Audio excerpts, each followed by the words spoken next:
Hello and welcome to this special broadcast on One India. What has transpired in the vicinity of India is something which is nothing short of a shocking news. Bangladesh is in tatters, and the way there's a foreign hand is being talked about in toppling the Sheikh Hasina government, who instigated the students, or whether there was more to it than what met the eye. But there has been no democracy in the world has got untouched, has remained untouched with efforts and insinuations like these, where the governments have found themselves in hot waters because of some third forces. How India was also in such position, how Prime Minister Modi's governance in the last 10 years has thwarted them. These are some of the issues that one would definitely wonder and want to prod upon, especially for a fact that how and in what ways could India prevent becoming or getting into a situation like Bangladesh? To discuss that further, I have with me Abhijit Iyer Mitra, Senior Fellow, Institute of Peace and Conflict Studies, IPCS. Abhijit, thank you so much for taking time out for One India. Thank you so much for having me on. Thank you, Abhijit. Well, Abhijit, in light of the recent incidents where foreign influence was alleged to have attempted to destabilize India, such as the toolkit during the farmers' protest, how do you assess the Indian government's response in countering these quote-unquote external threats? We have to understand, first of all, two things. One is there's a difference between Ukraine, Bangladesh, and India. Mhm, And there's also a difference in perceptions. So the first thing is, let's separate Ukraine from Bangladesh and India. Europe generally seeks American validation. Ukraine is kind of most European countries, not just Ukraine, they've accepted to, being second fiddle to America mhm, and, kind of advancing an American game. They want to be in the American orbit, which is why it is far easier for NGOs to pull off what they did in Ukraine mhm, than what they can do in India and Bangladesh. Especially mhm, because, India still has some very, let's say, not pleasant memories of American intervention in South Asia, mhm. especially with regards to the Bangladesh Liberation War. And the Bangladeshis, I think, much more so, since 3 million of them died in 1971. That said, there are fundamental differences even between Bangladesh and India. Bangladesh, for the longest time, till Sheikh Hasina stabilized their economy, used to be considered the Disneyland for NGOs. There wasn't a single NGO worth its salt that Mhm, did not have an outpost in Bangladesh, and it was, sort of the petri dish for every NGO idea that came about. And it wasn't great for the Bangladeshis, but it was great for NGOs. It was their biggest sort of cash cow, so to say. The mhm, second is Bangladesh is also fairly, compared to India, it's a centralized and homogeneous society. It is not a federal structure. Everything is concentrated in Dhaka. And, it's mostly overwhelmingly Bengali, or at mhm. least the True. national ethos of Bengali. There is no acceptance of a sort of multi-ethnic, multi-religious, multi-linguistic state. India, in that way, it is precisely the fact that we have 1,000 different TV channels, Mhm, which a lot of these American, I don't like the word deep state, but a lot of these American progressives like to manipulate for their agendas. mhm, The nuances have to be different. Forget from state to state, forget from language to language. Even within every 100 kilometers, the desires and the inadequacies change. So it mhm, becomes very difficult to message. You look at American diplomats in Delhi, they're always sitting at the Italian Cultural Center talking in English. They only talk to interlocutors who speak to them in English. And it's a mhm. sort of 1% view of, the elitist 1% Delhi, India view. It's not the Right. Bharat view of what's happening in Mhm. India, right? So Right. this makes life a lot tougher. Now, we need to remember what's happening in America as well. In America, it isn't that America wants to do all these things, it's just Mhm. that you have a president who's absent, uh, uh, who's essentially a walking zombie, and a vice president who is considered unserious. She's not read into most of the important things and things like that. In Right. that particular case, you have several silos within State Department Mhm. which keep competing with each other on different kinds of things. I can tell you, defense, the Department of Defense is almost monoblock solidly behind India. Okay. State, there are some silos which are, which get the nuance of what's happening in India and things like that. There are Mhm. several more who do not. And the third issue, of course, is the inadequacy of our own foreign service. We don't engage with these people. We keep, say, criticizing USCIRF, the Committee on Religious Freedoms Mhm. reports, which are based on newspaper clippings. But when has the foreign ministry ever done, aggressive news conferences dismissing those news reports? They Mhm. never call out news reports for being inadequate and things like that, nor do they engage on a systematic basis with foreign diplomats in pointing out certain things to Mhm. them and dispelling myths. So it's a very complex thing. Is there a toolkit? Absolutely. But I would say it's more a case of there is no deep state. It's a sort of convergent, corrupt interests of Okay. individuals within the State Department who then make their personal priorities the priorities of their particular silo.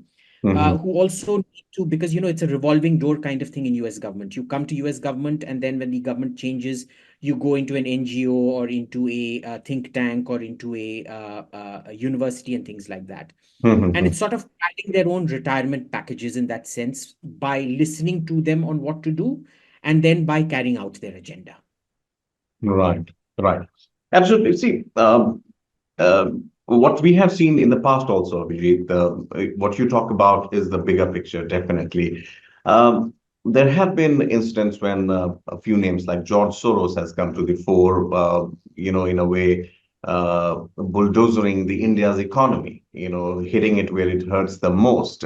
The sentiments of the investors to the sentiments of the people of the country. How do you see for a country as big as India to hold its fort, not go haywire? And how do you think the current administration has handled the situation so far as far as the economic front is concerned? See, the economic front has been handled extremely well because Mhm. we're not that vulnerable because we're not an export dependent economy. On one hand, you can't just we're not that vulnerable to sanctions in the first place. The second thing has been because you have lots of regulatory powers, so on and so forth. You're able to prevent a lot of the kind of runs on the stock exchange, runs on the stock market, and things like that, which some of these toolkit types try to do. And in this, Mhm. I'd like to specifically point out not just Soros, but also Omidyar and those Hindenburg guys. Now, Mhm. Hindenburg leadership is for a company that keeps insisting on transparency, they're exactly zero transparent about themselves. We don't know what the ownership structure is. We don't know who's running it, anything of that sort. Now, Mhm. the issue is we've always been very, almost, I would say, defensive in Mhm. how we deal. We react. We are not proactive. So, for example, what really prevents you from putting out an arrest warrant and primary, secondary, and tertiary sanctions on Soros? See, Soros can induce a run on the stock market. But if you put primary, secondary, tertiary sanctions on anybody who has investment from Soros or associates with him, Mhm. what do you think is going to happen to Soros? Right. It really affects the portfolio very badly, right? You can Mhm. do the same. Both Soros and Omidyar fund some particularly hostile propaganda press in India. That Mhm. thankfully has been curtailed because if you remember, either last year or last to last year, there was this thing that newspapers cannot get foreign funding. It has to be approved by government, by a Mhm. select committee of government secretaries, I think, have to approve it and things like that. Some things have been done. There is a lot more that can be done, which is not being done. Mhm. Uh, Understand there are always restrictions. You can't go the whole hog and then fall into the trap of be seen to be the sort of dictator or whatever. But this isn't a question of dictatorship. This is a question of external influence on Mhm. your democratic processes, just like the so-called Russian interference in the 2016 elections, US elections. Yeah. as we now know, never really happened. Whereas here Mhm. you have a demonstrable chain of what is happening, right? Right. You have clear direct foreign investment Mhm. in newspapers, in news outlets, or whatever, which should have never been allowed. There is a rule which says that a foreigner cannot be the editor of a newspaper. Why? You Right. should also make it that you can't be doing advertisement and investment and things like that as well. Mhm. Right. FDI in media. Very big question there, definitely, Abhijit. Um, Now, but talking about, geopolitically, if we look at India, obviously surrounded by quite a challenging adversaries there, China, Pakistan, Bangladesh, you have down south. uh, Sri Lanka, obviously with Chinese interest there, with a porous northeast, with Jammu and Kashmir, which has been troubled by the Pakistani intruders, Pakistani army, and terrorists. How do you think that India so far has performed in the last 10 years? I would say, specifically during Prime Minister Modi's tenure, how these strategies or policies have been effective in maintaining the stability generally in the country? Very effective, in fact. You might see some temporary reverses here or now, but when you change policy of 70 years, you're bound to get some ups and some downs. But Mhm, overall, it's been going in the right direction. Let's separate, say, Pakistan from China, right? mhm, With Pakistan, you had this standard. It was this sort of musical chairs in Pakistan where one party would come to power, they'd make peace talks with India. The moment the peace right. talks were going well, Wrong. there'll be some protests and then they'll be removed. Then the army Mhm, will come. The army will then, have peace talks with you, and then there'll be some internal coup within the army where you'll be removed, etc., and things like that. So this was they never wanted to sort Kashmir out. Let's be clear about it, the Pakistanis, because the moment you remove Kashmir from the friction table, mhm, the whole reason, the reason for the Pakistan army's existence itself mhm, evaporates. So solving Kashmir is like telling the Pakistan army, please dissolve yourself, which is not really going to work. And then you had these local politicians who would be echoing the same line that the Pakistanis wanted. People like mhm. Omar Abdullah, Mehbooba Mufti will say, talk to the Pakistanis, they are stakeholders. Why, since No. when did Pakistan become a Mhm, stakeholder in our territory? Right. So these people were essentially parroting what the Pakistani line was while claiming to be mhm, great patriots and things like that. We should also remember the PDP is the sort of, if you take an Irish example, Sinn Féin was the political party which was not banned. mhm. IRA was the military wing which was banned. Here Oh. it's a triple wing. There's the Jamaat-e-Islami, the PDP, and the Hizbul Mujahideen. The Hizbul Mujahideen is the military wing of the Jamaat-e-Islami, and the PDP is the political wing of the Jamaat-e-Islami, which considers itself the intellectual wing of both of these things, right? So this Okay. was a thing. Now, with the abrogation of 370 and the cracking down of the entire money laundering, black economy route out there, that Mhm, has been comprehensively ended. We need to remember the insurgency in Kashmir has ended. There will be terrorism. We need to remember, even after the insurgency in Punjab ended, there was that bomb blast which killed the Chief Minister Beant Singh well after the insurgency had ended. You mhm, will see spectacular terror attacks happen. But that does not mean that there is a state of insurgency in Kashmir anymore, which means the leverage of Pakistan on you has been removed. They can no longer say, settle with us and then you will have peace. Not that land for peace has ever worked. I mean, look at what's happening in Israel. The whole mhm. basis of that settlement was land for peace, the Oslo agreements. And I mean, now really, I peace mean, is elusive. If Gaza looks like peace to you right now, well, Well, it's quite, congratulations. quite a challenge. So, yeah. Absolutely. So that has been handled very, very well. We have the Mhm, border defenses in place, which are very good. No border defenses like you saw on the 7th of October in Israel. No border defense is completely foolproof. So there will be leakages that happen, but that mhm, doesn't mean that the kind of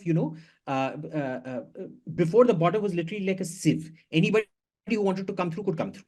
That has comprehensively ended. Now let's look at China. What mhm, the whole point with China was China would keep building infrastructure on their side of Tibet. mhm. And we build nothing in the belief that, if we build infrastructure, the Chinese will overwhelm us. And the same roads we build from, say, Delhi to Leh will be used by the Chinese army as a highway to come in back to Today. Delhi. Mhm, That has stopped comprehensively now. The infrastructure building is amazing. The Border Roads Organization, which used to be one of the most corrupt organizations around, has been really transformed. fixed. Mhm, The kind of construction you're seeing within every single year is more than what you've seen in the cumulative 40 years preceding that, right? right. The kind of tunnels we're building out there, the access points we're building, the helipads we're building, the military bases we're building out there. Why? Because this thing of let's not talk about our differences, let's not demarcate our lines, means that the Chinese could keep using salami tactics, coming slice by slice by slice in, Mhm, mhm, and keep pretending it didn't happen, which is why Sham Saran, you remember, came up with a report because he's an avid hiker himself. And mhm. then he had to distance himself from the report and say, "Oh, no, I didn't mean all of that," which showed that so much of land had been lost to the Chinese between 62 and 2014. Right. All of that has essentially stopped. Is there going to be small salami slicing here and there? Yes, but the overwhelming majority again has been stopped. And these are the kind of red herrings that keep getting spread. Idhar 5 meter chala gaya, it's the same as 5,000 square kilometers lost. Now, you see, 5 meters is not 5,000 square kilometers, right? So one was used to justify the other, classic Right. spraying of red. So it's been managed very, very well. Right. Have we reached the end goal yet? No. But are we well on our way to the end goal? Yes. Absolutely. Abhijit, sounds reassuring. Thank you so much. One final question coming home, basically, the internal matters. How do you evaluate India's success in avoiding a descent into an anarchy? What lessons can other countries also learn from India's approach, if I may ask?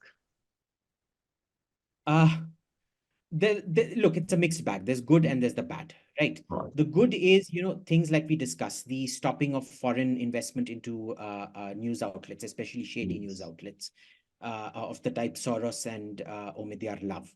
On the other hand, I think, the first thing you're taught about security is that you do not act when people assemble on the road. You act preemptively even when 10 people have assembled before assembling on the road, when they're getting ready to get into the tempo to come to the assembly ground. We have not been doing that. We've had this sort of very laid back approach to preemptively tackling unauthorized demonstrations, riots, even when riots happened, for example, like on on Republic Day 2-3 years back, where the farmers stormed the Red Fort Yes, and yes. tore down the Donald Indian Trump. flag. Yeah, we did not. In fact, you saw the shocking visuals of the police were covering in one side, being beaten up by the rioters and things like that. Yes, yes. We fundamentally need to change that. You see, the counter to that is, oh, look at Sheikh Hasina. She shot down protesters and look what happened.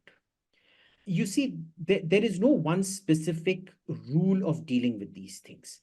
You prevent, had Sheikh Hasina not allowed the congregation to happen in the first place, you would have not even had to need to shoot them, because you deal with it even before the protesters. See, after 10,000 people assemble, it's very tough to deal. The game is lost.